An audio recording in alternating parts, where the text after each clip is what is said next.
તમે ઘણીવાર સાંભળી છે, મેં ઘણીવાર કીધી છે, પણ સોનું છે ને એ સોનું રહેવાનું છે ને કોઈ દી કાટ નહીં લાગે. આ વાત તમને કેદી નહીં ગમે કે જેથી હાવજ ખડખા હે ગંગાજીમાંથી દુર્ગંધ આવશે અને સોનાને કાટ લાગશે તેદી નહીં ગમે. પણ સોનાને કોઈ દી કાટ લાગે નહીં, હાવજ કોઈ દી ખડખાય નહીં, ગંગાજળમાંથી કોઈ દુર્ગંધ ન આવે. જોગીદાસ ખુમાણ બારવટીયો વગડાની માલિપા નીકળ્યો સાહેબ, અને એક 10-12 વર્ષની દીકરી ઢોરા ચારે છે, એકલી હો વગડાની માલિપા પ્રભુને ખોળે. અને બગડતા ધમા ધમા ઘોડલી નીકળી અને દીકરીને જોઈ ગયો બારવટીયો અને નીચા નેણ ઢાળી. કોઈ દી બાપુ એને સ્ત્રીને સામે નજર નહોતી કરી જોગીદાસ ખુમાણે, કોઈ દી નહીં, કોઈ દી નહીં.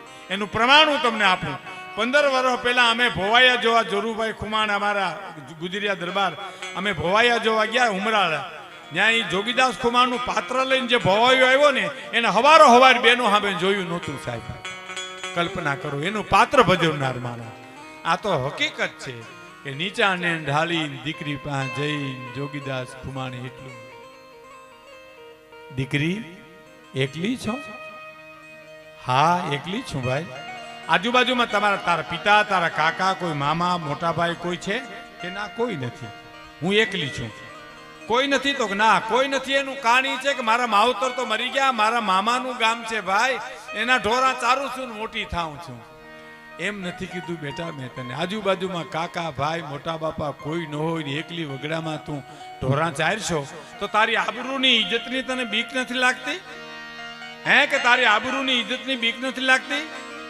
અને સાહેબ 18 વર્ષની દીકરીએ જવાબ આપ્યો તો બીક શેની લાગે જોગીદાસ ખુમાણ? એને ખબર નથી આ જોગીદાસ ખુમાણ છે. શેની બીક લાગે? હે જોગીદાસ ખુમાણના બારવટા હાલેતા સુધી કોની તાકાત છે કે અમારી ઊંચી અમે આંખ કરી હગે સાહેબ? અને એ જ ક્ષણે બાપુ એ જોગીદાસ ખુમાણ રોઈ પીડ્યો છે. મેં ગાણી લખેલ છે, દડ દડ આંખમાંથી આંસુ મળ્યા પડવા. અને હુરજ નારાયણ સામે પ્રાર્થના કરી કે હે હુરજ, મારું બારોટું હાલે ન આમાં હાલે એની મને પરવા નથી. ભાવનગર મહારાજ સમજે ન સમજે એની મને કોઈ પરવા નથી, પણ આવી દીકરીઓ મારી ઉપર વિશ્વાસ રાખીને ઢોરા ચારે છે ને એવી આબરૂ રાખજે સૂરજ નારાયણ, મારી ઇજ્જત રાખજે, મારા બાપ મારી આબરૂ રાખજે એવી. અને ભાવનગર તો ભાવનગર છે બાપુ. ભુજ મહારાજને મારી સલામ છે, જુનાગઢ નવાબને સલામ છે, જામનગર જામ સાહેબને સલામ છે, પણ ભાવનગર ભાવનગર છે સાહેબ. 18 પાદરના ધણીની વાત કરું તો એક જ ભાવનગર રાજમાં બાપુ એક એવો નિયમ હતો કે પ્રજાના ઘરમાં ચોરી થાય તો રાજને જાણ કરવાની, બસ કે અમારા ઘરમાંથી આટલી ચોરી થઈ તો રાજ ચોરને પકડી દે સાહેબ. ગઢવી સાહેબ, રાજ ચોરને પકડી દે અને રાજ તરફથી ભરપાઈ કરવામાં આવે સાહેબ. બીજો ત્રીજો રસ્તો જ નહીં. તમારે મહારાજને કહી આવવાનું, દરબારગઢમાં ભાવનગર મહારાજને કહી આવવાનું. પણ એ તો રાજા સાહેબ આ નિયમ હતો. પણ મારે જે વાત કરવી છે તો 54-55 જે દેશ આઝાદ થઈ ગયો, 47-48 અને દેશ સ્વતંત્ર થઈ ગયો, મહારાજા કૃષ્ણકુમાર સિંહજી તેથી મદ્રાસમાં ગવર્નર તરીકે હતા. અને એ દરમિયાન ભાવનગરની પાસે ટાણા ગામના ખેડૂતના કોક બળદ ચોરી ગયું અને એને ખબર પડી કે મારા બળદ કોક લઈ ગયું. એટલે એને ખબર કે આપણે ભાવનગર મહારાજાને કહીએ કે અમારા બળદ ચોરાઈ ગયા. એને ખબર નથી દેશ આઝાદ થઈ ગયો, દેશ સ્વતંત્ર થઈ ગયો, રાજાશાહી ખતમ થઈ ગઈ, પણ અટાણે ઘણાને ખબર નથી. તો તેદી તો ક્યાંથી હોય છે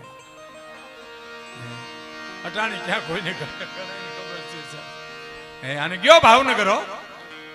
ભાવનગર બાપુને મારે મળવું છે, મહારાજને મળવું છે. તો કઈ તો મદ્રાસ છે, મદ્રાસ ગયો સાહેબ ટ્રેનમાં બેહીને અને મુલાકાત માગી ગવર્નર તરીકે કૃષ્ણકુમાર સિંહજીની. અને મુલાકાત માગી અને મુલાકાત આપી ભાવનગર મહારાજાએ કે આવવા દો એને. આવ્યો એટલે મેલા ગેલા લુગડા ટ્રેનમાં બેહીને ગયેલો બિચારો, હાથ જોડીને કે બાપુ જય માતાજી. તો કે જય માતાજી. શું આવ્યા, જાત્રા કરવા આવ્યા આ બાજુ? તો કે ના ના બાપુ જાત્રા કરવા નથી આવ્યો, તમારી પાસે જ આવ્યો છું. અરે અહીંયા આવવાનું કારણ? બાપુ મારા બળદ ચોરી ગયું કોક. હે કે મારા બળદ કોક લઈ ગયું. ભાવનગર મહારાજ તો સમજણનો હિમાળો કહેવાય ને બાપુ. એને ટ્યુબલાઇટ થઈ ગઈ કે આ માણસને ખબર નથી કે દેશ આઝાદ થઈ ગયો, રાજાશાહી ખતમ થઈ ગઈ, વર્ષો વ્યાં ગયા, તોય બિચારો આવ્યો જ. પણ ખુલાસો ન કર્યો અને બળદ લઈ ગયા તો કા આલે એટલા રૂપિયા બીજા બળદ લઈ જાય. ઈ ભાવે ના સાહેબ, ઈ ભાવ હે અને બહુ જાણીતી વાત પણ મને પાકી થાય, મને પાછી ગમે એટલા ખાતર કહું છું કે ભાવનગર મહારાજ બગીચામાં બેઠાલા અને બગીચામાંથી ગરીબ માણસ નીકળેલો, ભૂખ બહુ લાગેલી, એટલે વિચાર કર્યો કે બોરડી પાકલ છે ને પાણો મારું અને થોડાક બોર પડે તો હું બોર ખાઈને દિવસ કાઢી નાખવી. માર્યો પાણો, બોર તો ખાઈ પણ પાણો બોરડીમાંથી છટકીને ભાવનગર મહારાજ જે બગીચામાં હવા ખાવા બેઠા એના ખોપરામાં માથો ગયો, માથામાં પાણો ગયો, લોહીની શેડ છૂટી અને પછી માણસો દોડ્યા, પકડી લ્યો. બોર વીણતો તો ત્યાંથી પકડી લઈ આવ્યા ભાવનગર મહારાજ. અને ભાવનગર મહારાજે એટલું કીધું, પાણો તે માર્યો? ધ્રુજતો કે હા બાપુ મેં માર્યો. શું કામ માર્યો? બાપુ પેટમાં ભૂખ બહુ લાગીને ખાવા કઈ નહોતું, પાકલ બોરડી જોઈ મને એમથી એક પાણો મારું તો થોડાક બોર પડે અને એ બોર ખાઈને દિવસ કાઢી નાખો. બોર પડ્યા? હા બાપુ એ ખોબોય બોર પડ્યા. એમ તો કે હા. માણસને હુકમ કર્યો ખોબોય ચાંદીના રૂપિયા માણસને આપો. ખોબોય ચાંદીના રૂપિયા માણસને આપો. કે પણ બાપુ તમને પાણો લાગ્યો, લોહી નીકળ્યા અને તમે રૂપિયા આપવાની વાત કરો તો કે ઝાડવાને પથ્થર મારે ઝાડું ખાવા માટે ફળ દેતું હોય તો હું તો ભાવનગરનો રાજા છું, ગોહિલવાડનો ધણી છું, હું કાંઈ ન દઉં તો મારી જણનારીનું ધાવણ લાજે સાહેબ. એ ભાવનગર મહારાજના વખાણ કરવા કે જોગીદાસ ખુમાણના બારવટાના વખાણ કરવા સાહેબ. એનો એક પ્રસંગ કહું આપણે સાહેબ આગળ વાત કરતા પહેલા. જોગીદાસ ખુમાણ અને ભાણ ખુમાણ ડુંગર ઉપર બેઠેલા બે સાહેબ. નાવલી નદી ને કાંઠે સાવરકુંડલા અને નાવલી કુંડલા અને સાવરકુંડલા એમાં કયું ગામ દેવું એનો વાંધો ભાવનગર મહારાજને પડેલો. અને ડુંગર ઉપર છીપુર ઉપર બેઠા હતા. એમાં રગડા નામના માણસે આવીને એટલું કીધું, જોગીદાસ ખુમાણ આજ મોકો છે બરાબર. કે શું મોકો છે? કે ભાવનગર મહારાજના ઘરેથી મહારાણી દળવે જાત્રા કરવા જાય છે અને દાદબા ને નાનબા બે દીકરા ખોલામાં બેઠા છે. આજ બેયને પૂરું કરીને તારું વેર હમતું વળી દે. હવે સાંભળજો મિત્રો, હું તો વર્ષોથી આ વાતો કરું છું, તમે સાંભળો છો તોય ગમે છે, કારણ હોનાને કોઈ દી કાટ ન લાગે સાહેબ. આ હોનું છે.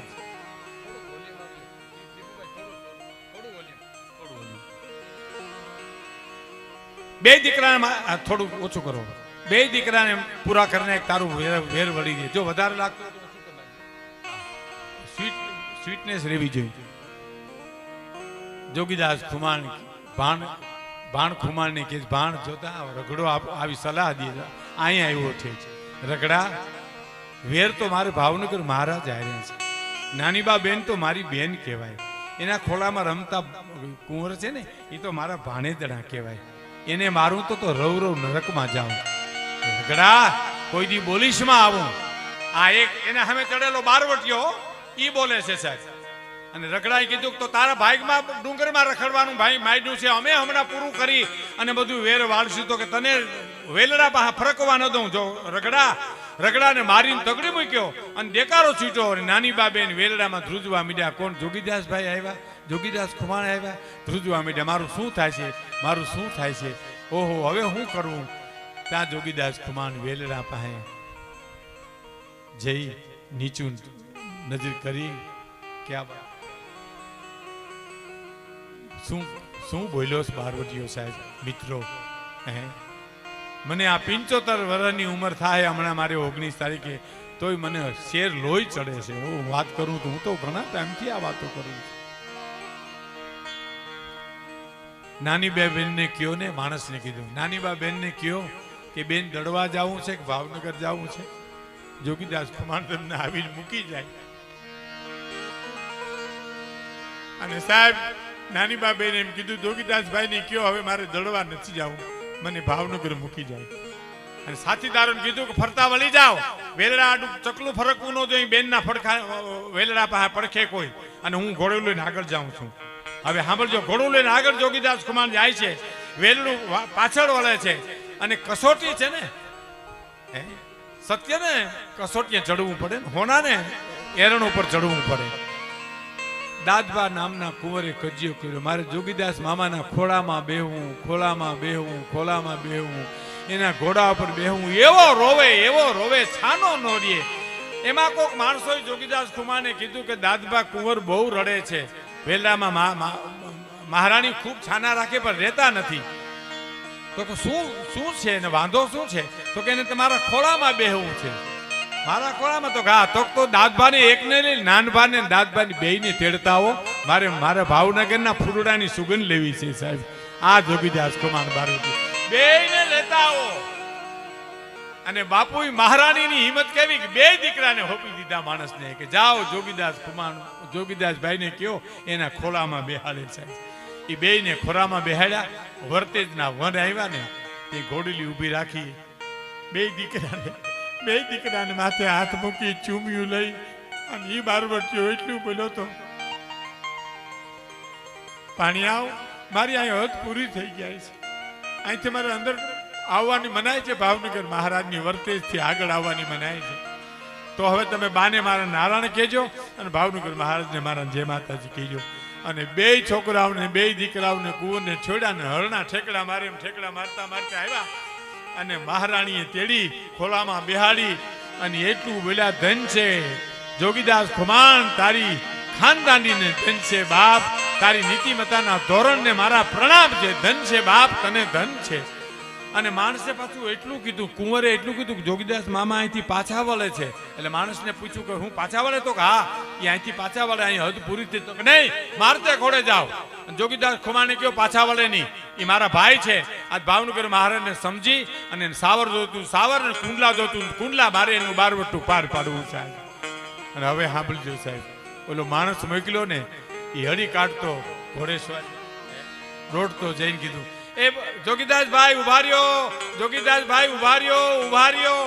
જોગીદાસ ખુમારને એમ થયું મને કોક હાથ પાડે છે, ઉભા રહ્યા. માણસે આવીને કીધું, હાલો બેનબા તમને બોલાવે છે. કે શું કામ બેન ને શું કામ પડ્યું? બે કુંવર તો પહોંચી ગયા ને એની પાસે. તો કે હા બે પહોંચી ગયા, પણ તમારું કામ છે. પણ શું કામ છે એ તો કયો મને. તો કે તમને ભાવનગર લઈ જવા છે, ભાવનગર મહારાજને સમજાવીને તમારું સમાધાન કરી બારવટું પાર પાડવું છે. સાવર જોઈ કે કુંડલા જોઈ, તમારે જે જોઈ લઈ લેજો. અને જોગીદાસ ખુમાણનો જવાબ સાંભળજો મિત્રો. શું કીધું ખબર? બેનબાને કયો કે ભાઈ કાપડું ન દઈ હગે તો કાંઈ વાંધો નહીં, પણ બેનના કાપડા લેવાય નહીં કોઈ દી હો. એ તો હું ભાવનગર મહારાજ યારે સમજી લઈશ કે મારે સાવર જોઈ કે કુંડલા જોઈ. અને ઘોડલી વહી ગઈ સાહેબ. અને જય ધારની ઉપર ભાણ ખુમાણ બેઠા હતા ત્યાં જઈ અને થોડા દિવસના વાણા વાયા ને કોઈક માણસે ધ્રુજતા હાજે આવી અને સમાચાર આપ્યા, જોગીદાસભાઈ ગજબ થઈ ગયો. શું થયું? દાદભા ગુજરી ગયા, કુંવર ગુજરી ગયા, ભાવનગર મહારાજના કુંવર ગુજરી ગયા. કે હોય ને? તો કે હા. ઓહો, બહુ કહેવાય. મેં તો ખોડે રમાડ્યા હતા એને. પણ શું થાય બાપા, હવે આવું મારે તમને કેવું જોઈએ. માણસે આવી મોકલ્યો છે. ભાણ ખુમારને કે છે, ભાણ ખુમાર તું સંભાળજે, હું જરીક બાપુને મોઢે ખરખરે જી આવું. કલ્પના તો કરો સાહેબ, એની હિંમતની ને એના વિશ્વાસની કલ્પના તો પાલુભાઈ કરો. હે રૂવાડા ઉભા થઈ જાય સાહેબ. હું જરીક બાપુને મોઢે થઈ આવું. એટલે પેલા આવ્યા આદા ખુમાણ પાસે, એના બાપની પાસે આંબળી, જોગીદાસ ખુમારની આંબળી કહેવાય. હજી સાવરકુંડલા પાસે તમે જઈ અને જો તો આદા ખુમારની આંબળી નહીં, જોગીદાસ ખુમારની આંબળી કહેવાય. એ આંબળીએ જઈ અને આદા ખુમારને અડધી રેતે ઉઠાડ્યા. બાપુ, એ બાપુ ઉઠો તા. પૂછ્યા, ઓ જોગા તું અટાણે કેમ આવ્યો બેટા? તને તો પકડવા ચોકીયું મુકાઈ ગઈ છે, ચારી કરું માણસો ફરે તને પકડવાનું, તું કેમ આવ્યો? કે બાપુ ધીરજ રાખો, કુંવર ગુજરી ગયા ભાવનગર મહારાજને. દાદભા કે તો શું થયું? કે મારે ખરખરે જાઉં. તું ખરખરે જાય? તને પકડી નહીં લે? તો કે નહીં, મારી ફિકર કરો, મારે તમારી રજા લેવી જોઈએ. તમે મારા બાપ છો, તમારા રજા વિના પગલું ન ભરવું. આદા ખુમારની વચ્ચે એક વાત કરી દઉં સાહેબ, તમને બહુ મજા આવશે. નિમી 11 આવે આપણે, નીમ દીવ પોઢણી 11 આવે, તેથી નીમ લી 4.5 મહિના આવે. પછી દીવ ઓઠી 11 આવે, ત્યારે નીમ પૂરું થાય. એમાં 5 જુવાનો આંબરડીના જઈ આદા ખુમારને જઈ, આ સત્ય ઘટના છે, જરાય શંકા કુશંકા કરશોમાં તમે, આ સત્ય ઘટના. જઈને કીધું કે બાપુ આ નિમી 11 છે. તો કે હા, તો નીમ લેવા છે આપણે. તો કે કેવા નીમ લેવા છે? કે જેવા લેવા હોય પણ પહેલા તમે લ્યો પછી અમે લઈ. તો કે ના બાપા, મારાથી હવે ન લેવાય, હું તો વ્રત થઈ ગયો, મારાથી નીમ પડે નહીં. તો કે નહીં બાપુ, તમે નીમ લ્યો પહેલા, પછી જ અમારે નીમ લેવા છે. હે કે પછી જ અમારે લેવા છે? તો કે પણ મારાથી ન લેવાય બાપુ. તો અમારે નથી લેવા. તો એમ કરો જુવાનો બેહો, હિંમત તો કરો, એક પછી એક બોલો ને, મને હિંમત આવશે તો હું એ નીમ લઈશ. કઈ એક જણો ઊભો થયો કે હું 13.5 મહિના ગાયુંને નિરણ નાખીશ. બેહી જા. બેહી ગયો. બીજો ઊભો થયો, બાપુ હું 13.5 મહિના કૂતરાને રોટલા રાખીશ. બેહી જા. ત્રીજો ઊભો થયો, બાપુ 13.5 મહિના કીડિયારું પૂરીશ. અને પછી આદો ખુમાણ ઊભા થયા સાહેબ, વૃદ્ધો જોગીદાસ ખુમાણનો બાપ. આમ હુરજનારાયણ સામે ભલે ઉગા ભાણ તું હારા ભામણા કરીને મીઠડા લીધા અને એટલું કીધું કે હુરજનારાયણ તારે સામે આદો ખુમાણ એક નિયમ લે છે કે હવારના પોરમાં ઉઠી અને દાંતણ કરું અને દાંતણના ચીરિયાના ઘા કરું. એ ચીરિયા ચતા પડે તેથી જીવવું, બાકી બઠા પડે તેથી મરી જવું. અને ઇતિહાસ સાક્ષી પૂરે છે. 4.5 મહિના પાલુભાઈ દાંતણ ચતા પડ્યા આદા ખુમાણના. એનો દીકરો જોગીદાસ ખુમાણ છે સાહેબ. મારી ફિકર કરવામાં બાપુ, હું હમણાં બાપુને મોઢેથી આવું અને ઉપડ્યો સાહેબ. તો તમે આપ જાણો છો કે ગામડેથી ટોળા ખરખરે આવે, એમાં એક ટોળામાંથી બીજા ટોળામાં ગોઠવાઈ જાય, ફાળીયું ઓઢીને બીજા ખોડામાં માથે ફાળીયું ઓઢીને ત્રીજા ટોળામાં થતા ભાવનગર પહોંચી ગયો સાહેબ. અને એક ટોળામાં ગોઠવાઈને ભાવનગર ગઢમાં જઈને પહોંચી ગયો. ગઢમાં જે માણસો રોતા આવતા હતા મિત્રો, એને તો માણસો છાના કરવા વાળા હતા. 18 પાદરનો ધણી હતો સાહેબ. ત્યાં પોતે ન ઊભો થાય, પણ આ ટોળું આવ્યું જોગીદાસ ખુમાણ જેમાં છુપાણો હતો, એ ટોળું આવ્યું તેથી ખુદ ભાવનગર મહારાજ ઉભા થઈ ગયા અને હાથમાં લોટો લઈને તૈયાર થયા. એટલે કોક માણસો મીડા કહેવા કોણ એવું કિંમતી માણસ આવ્યું કે બાપુ ખુદ ઉભા થઈ ગયા, પણ બોલાય નહીં કોઈથી. બધા જોઈ રહ્યા ચિત્રેલ પૂતળા હોય એમ શું થાય છે. એ રોતા આવ્યા એટલે બધા એને માથે હાથ મૂકતા, બાપા છાનારીઓ કુંવરની આયુષ્ય જેટલી છે, બાપા છાનારીઓ કુંવરની આયુષ્ય જેટલી છે. જોગીદાસ ખુમાણનો વારો આવ્યો ને, ફારી ઉઠ્યું હતું એને. તો જોગીદાસ ખુમાણનો વારો આવ્યો ને તે ભાવનગર મહારાજ એટલું બોલ્યા, જોગીદાસ છાનો રે બાપ કુંવરની આયુષ્ય જેટલી હતી. અને જોગીદાસ ખુમાણે ફાલી ઊંચું કરી કીધું, બાપુ તમે મને ઓળખી ગયા કે 500 પડકારામાં જો તારા પડકારાને ફારખી હકતો હોઉં તો જોગીદાસ તારા રુદનને ન ઓળખી શકું, તારા આહુને ન ઓળખી શકું. પણ ગભરાશમાં હો, હા તારો વાળ વાંકો નહીં થાય. કે વાળ વાંકો થવાની બીક હોતો તો બાપુ અહીં ખરખરે જ ન આવો. અને નીકળ્યો જ્યારે ભાવનગરની બજારની માલિપા તારી બેનું દીકરીઓ એના દર્શન કરવા નીકળી. જોગી જેવો જોગીદાસ ખુમાણ નીકળ્યો સાહેબ. અને જોગીદાસ ખુમાણ ને પછી તો સમાધાન થઈ ગયું. આંબડી ભાઈ સાવરકે કુંડલા જે આપી લેવાઈ ગયું. પણ આની વાત આની એટલે કે છે, કહે હરિદાન હરિના માર્ગ રે જહાલું રે. આ હરિનો માર્ગ છે, નીતિનો માર્ગ છે, ન્યાયનો માર્ગ છે. કહે હરિદાન હરિને માર્ગ રે જહાલું રે.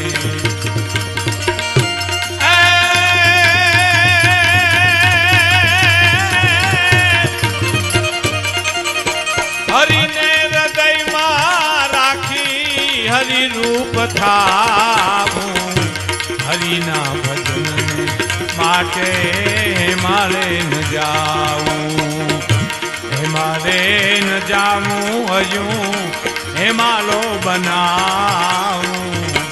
હરિના